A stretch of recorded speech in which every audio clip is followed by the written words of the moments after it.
focus on goal kicking today after last week?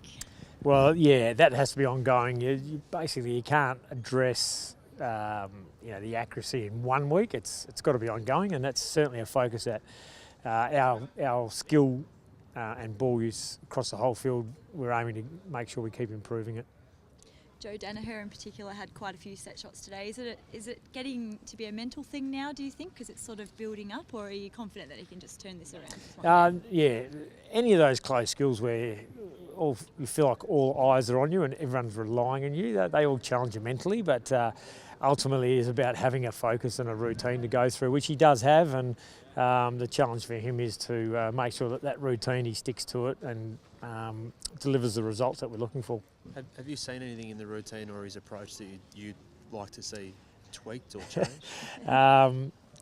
Yeah, look, it's there's things I look at, but I'm not an expert, and it's not my role to go and tell Joe what I'm seeing. I'm relying on the experts to do that. So, yeah, if I wanted to give Joe some feedback, I would go via the people who are advising him and just say, look, this is what I'm seeing. Does that have any impact? But I'm confident that Joe's aware of what he needs to do to improve his accuracy, and he's working very hard on it. Who are those sort of advisors? Have you got any expert consultants or outside consultants? Hayden Skipworth looks after Joey, and we know Joey worked very hard on a routine with Matty Lloyd last year. So my understanding is that that's the same routine. Skippy knows what his trigger points are and what his focus areas are. So they're working on that. If we felt it was more biomechanical, we would go outside and get some experts in. It looked like you need to get some more goals out of the midfield then, just to relieve that mental pressure on Joe when it gets down there then?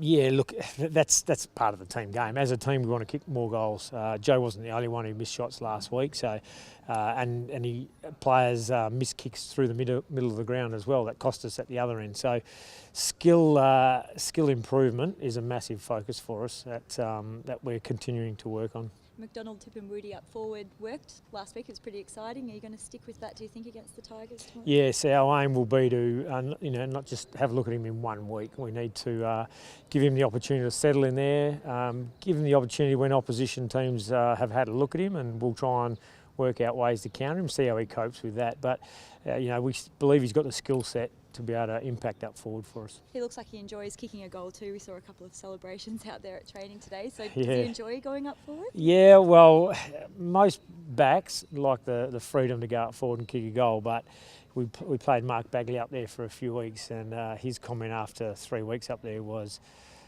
it's not all show up there, it's actually pretty hard work. So, yeah, they have roles to play. They don't just kick the goals, they've got to defend as well and try and lock the ball in and create for teammates as well. It's good to get David Zaharakis back, obviously, this week to get a mature head in there as well. Yeah, we obviously had a lot of seniority missing last week, so we get Leuenberger and Zaharakis back.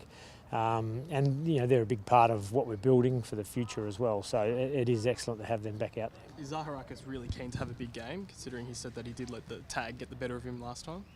Yeah, look, my challenge to Zachar is he shouldn't be focusing on having a big game because of what happened last time. He's got a routine and a focus of how he should contribute week in, week out, regardless of outside circumstances and what's happened in whether it's 1 week before or within a quarter.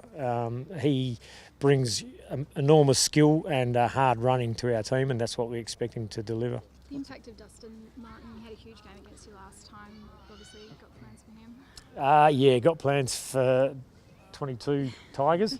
Dustin's one of the big ones, but he's a wonderful player. So hopefully he doesn't have as big a game as last time, but if he does and we win, I'll cop that. Lots of positivity involved with last week's performance. I mean, do you feel like you've been able to maintain that through the week and can take that into tomorrow? Well, that's the aim, and not just tomorrow, but for the remainder of the year. So our challenge is that we want to build consistency and continuity of effort and pressure on the opposition. So we've shown throughout the year we've been able to do it for periods and in some full games, but not enough. So we're really excited about the opportunity to back up last week's good effort.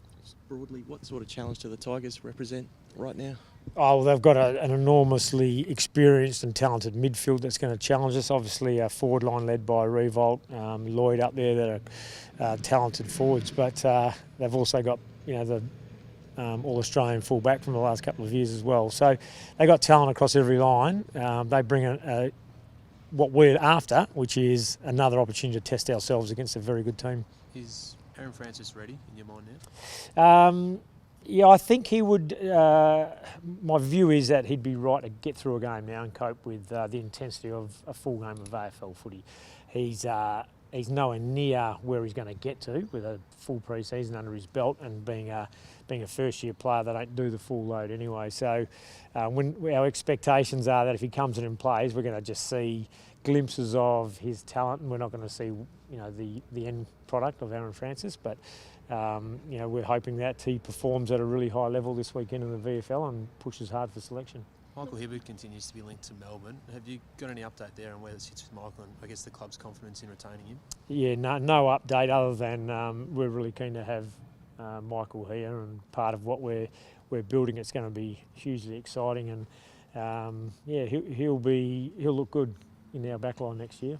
6 of the guys still haven't declared their intentions for next year though. Do you have a timeline on when you'd like to know for sure, one way or the other? Yeah, well, there will be a timeline. We haven't set that yet, but obviously there will be a final date that we'll need to know in terms of our decision making, but that's still a fair way off. How much is your decision making around your list management requiring an answer from those guys in particular? Obviously still 17 out of contract players as well. Yeah, ultimately we do need to know what the squad will look like. So that's where, when those decisions have to be made about our current list, we'll need to know what the intent is of the other guys. So, as I said, that's still a fair way off. What sort of challenge would it be to have up to a dozen guys who have been out of the game for a year? Not one I'm going to have to worry about. That next year, if they all come back, how difficult would it be, to manage them? I'm with you. Hopefully we'll have there is, I will. Like that challenge. Yeah. When reintegrating, 12 players have been out of the game for a year, and a couple of them missed a year of footy through injury even the year before.